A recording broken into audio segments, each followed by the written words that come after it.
Olá, tudo bem? Você que está vendo esse vídeo agora, eu vou levar uma informação bombástica, show de bola para você que está se preparando para a segunda etapa no processo de habilitação. Para você que não me conhece, meu nome é Ronald. Direção defensiva, como evitar colisões com animais soltos na pista. Se você percebe o animal na pista e está de noite, é recomendado você diminuir o farol. Se está na luz alta, diminui para baixa. Se está na baixa, diminui para a luz mínima, a luz de posição, a meia luz, a luz de neblina. E dependendo da situação, você vai ter que desligar o farol. Por quê? Durante a noite, em vias não iluminadas, o animal que está naquele local, ele procura a luz. Então ele vai de encontro ao seu veículo. Se você se depara com o animal solto na pista, não adianta buzinar para ele sair da pista, porque o animal não entende. Ah, será que eu estou bloqueando a pista? Ele não entende, não adianta buzinar. Levando em consideração que essa atitude poderá provocar um acidente, pois o animal poderá se assustar e invadir a contramão. Então, cuidado. Diante dessa situação, reduza a velocidade, redobre a atenção e, se possível, desligue o farol. E em bairros, normalmente, a gente se depara com um cachorro dormindo na pista. Se você estiver na condição de uma motocicleta, não chute o animal.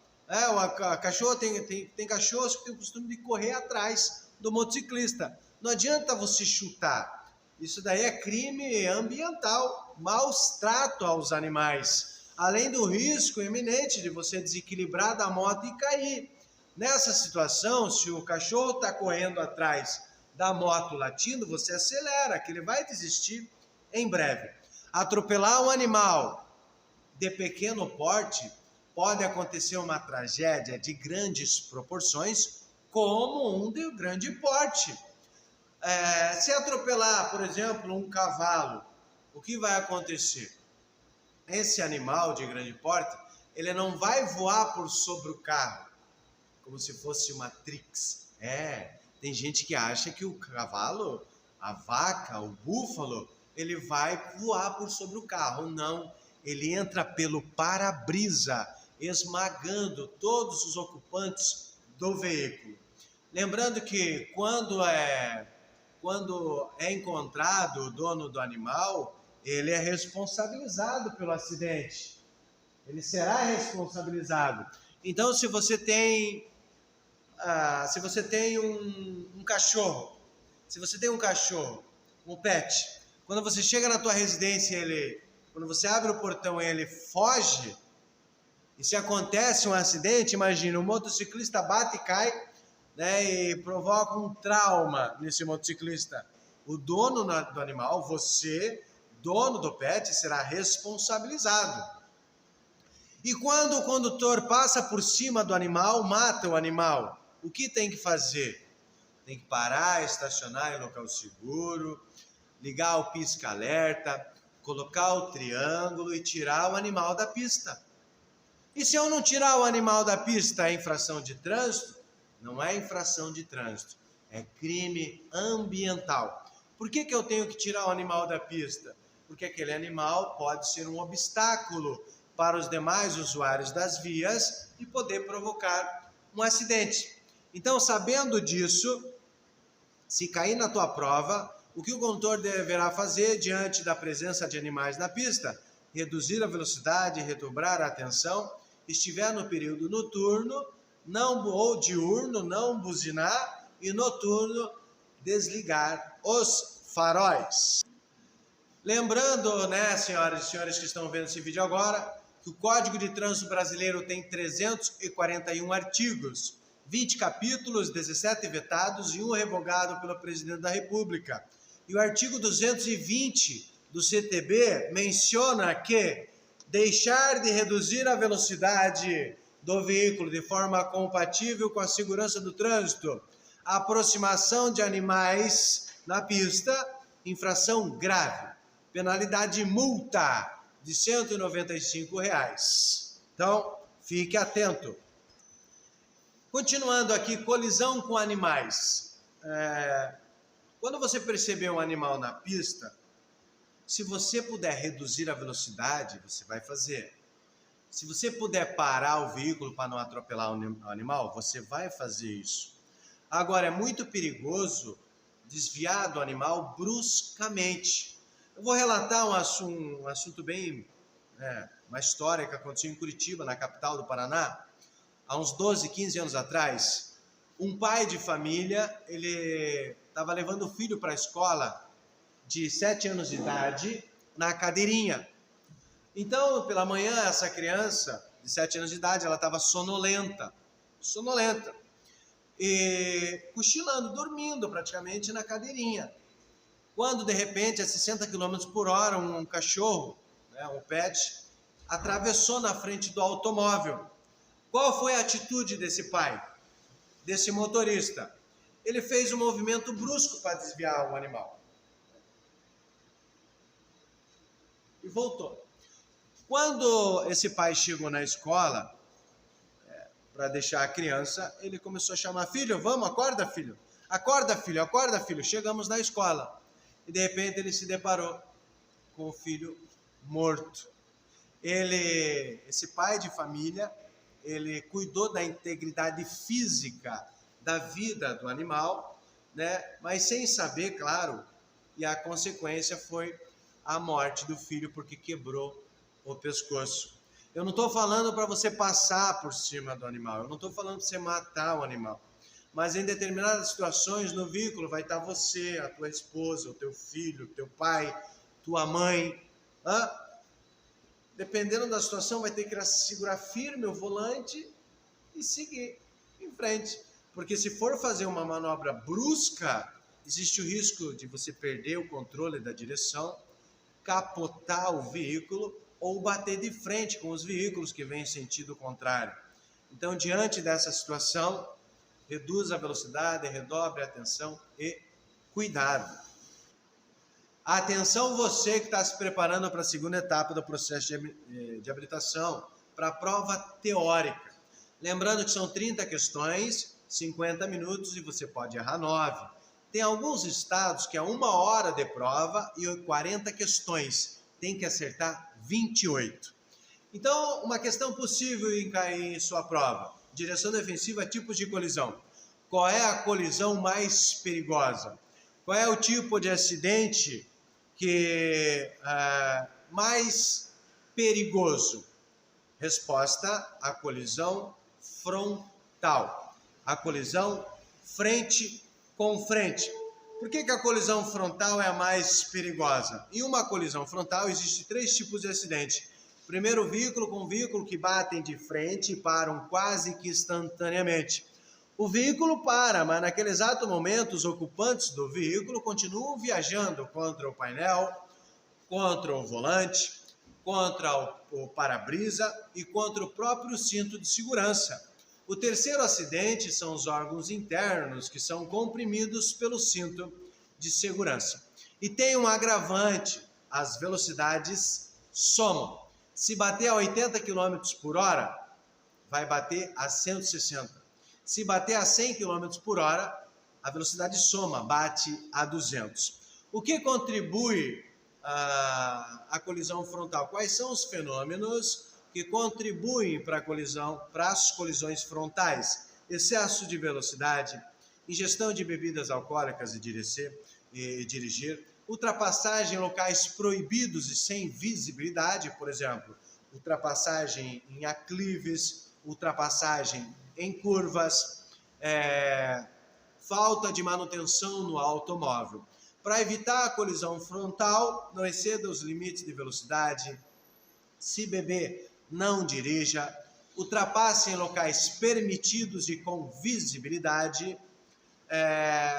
Também já foi abordado em exercício de prova de legislação em qual tipo de via que acontecem as colisões frontais. A colisão frontal acontece em via de sentido duplo, naquelas vias onde veículos vão e vêm. Então, essa informação: a colisão frontal é a mais perigosa e acontece em vias de sentido duplo. Se cair na tua prova assim, qual é a colisão? Defina a colisão misteriosa. Ou das alternativas abaixo, qual delas é colisão misteriosa? Daí tem que estar nas respostas. É aquele tipo de acidente, aquele tipo de colisão que envolve apenas um veículo e não há sobreviventes. Quando os peritos chegam no acidente misterioso, onde ninguém sabe explicar o que aconteceu, eles levantam hipóteses. De repente o acidente aconteceu por falha mecânica. O acidente aconteceu porque um animal atravessou na pista. De repente ele foi para a ribanceira. O acidente aconteceu porque ele entrou em mal súbito, uma parada cardíaca, desmaiou na condução do veículo, ou teve uma convulsão. Então, na colisão misteriosa é levantado hipóteses. Ninguém sabe explicar o real, o que levou ao acontecimento do acidente. Se alguém sobrevive e explica o que aconteceu, deixa de ser colisão misteriosa. Repetindo, a colisão misteriosa envolve apenas um veículo e não há sobreviventes. Colisão com trens. 99,9% dos acidentes a colisão é com trens. Lembrando que quando você se deparar com uma linha férrea, você tem que parar. Por mais que não venha a locomotiva. Quem tem prioridade? É o trem. Por quê? Porque o trem não para da mesma maneira que um veículo automotor. Claro que o maquinista ele tem uma regra de circulação. 300 metros antes dele cruzar a pista de rolamento, ele tem que buzinar. Mas os condutores, quando escutam a buzina do trem, o que eles fazem? Eles aceleram para não esperar o trem. Aí que acontece o acidente e a infração de trânsito. No artigo 212 do Código de Trânsito Brasileiro menciona deixar de parar o veículo antes de transpor a linha férrea é uma infração gravíssima, penalidade e multa de R$ 293,07 na carteira. No artigo 212 não diz que o condutor tem que parar só quando o trem vem. Se o trem não vier, tem que parar também. Lembrando que tem umas placas, as placas de advertência, que adverte ao condutor que logo à frente tem uma linha férrea. Quais são essas placas de advertência? Vou mostrar agora. Então, as placas de advertência que adverte ao condutor que lá na frente tem uma passagem de nível. Passagem de nível é nome técnico dado à linha férrea. Então, a placa A39, essa placa aqui, A39, adverte ao condutor a existência de uma passagem de nível lá na frente. O nome dela é passagem de nível sem barreira. Significa que não tem cancela. Então, A39, passagem de nível sem barreira, não tem cancela. A placa A40, A de advertência, não é? A de amarelo. Adverte ao condutor que lá na frente tem a passagem de nível, a linha férrea. Mas o nome técnico da placa A40 é passagem de nível com barreira. Significa que lá na frente tem um trilho do trem, uma linha férrea com cancela, com barreira. Passagem de nível com barreira. E a placa A41 é a Cruz de Santo André. Adverte ao condutor que lá na frente pode ter, que há a linha férrea, mas com barreira ou sem barreira. Então, as placas que advertem ao condutor que logo à frente vem a passagem de nível, uma linha férrea, é a placa A39, A40 e A41. Lembrando que, por mais que não tenha a placa de parada obrigatória, pare, olhe e escute, por mais que não tenha a placa A39, A40 e A41, mas você avistou que tem a linha férrea, você tem que parar antes de transpor a passagem de nível. Relembrando, repetindo, artigo 212, deixar de parar o veículo antes de transpor a linha férrea é uma infração gravíssima, com perca de 7 pontos da SNH e uma multa de R$ 293. Colisão com objeto fixo. Não precisa muita interpretação, né, pessoal? Colisão com objeto fixo. Por que bateu no poste? Por que bateu na ponte? Por que bateu no muro? Dependendo da situação, por causa da ingestão de bebida alcoólica, cálculo mal feito. Pode ser problema de saúde, a pessoa desmaiou, perdeu o controle da direção, pode acontecer. Falta de manutenção nos freios. Então, colisão com objeto fixo é quando o condutor perde o controle da direção e bate em algo fixo. Poste, placa, muro, ponte, viaduto. Colisão com objeto fixo. Mais um tipo de colisão que acontece no trânsito de todo o nosso país. Colisões com ciclistas. Lembrando que as bicicletas, veículo de tração humana, são conduzidas por jovens inexperientes em relação aos termos técnicos de trânsito, regras e normas de circulação. Lembrando que tem equipamentos obrigatórios para a bicicleta, retrovisor no lado esquerdo, campainha ou buzina, embaixo do selim um dispositivo que acende e apaga intermitente vermelho, olho de gato nos raios da bicicleta, é obrigatório para a bicicleta no pedal um dispositivo refletivo também, catadióptrico. Para o ciclista é obrigatório o capacete. No período noturno ele é obrigado a transitar com roupas refletivas. É proibido mais de um passageiro na bicicleta que tem porta-bagagem.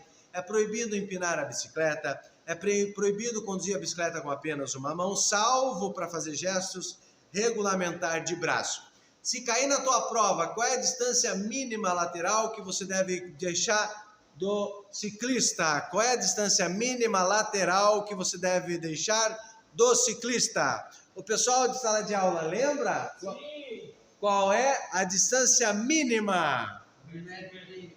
Qual é a distância mínima?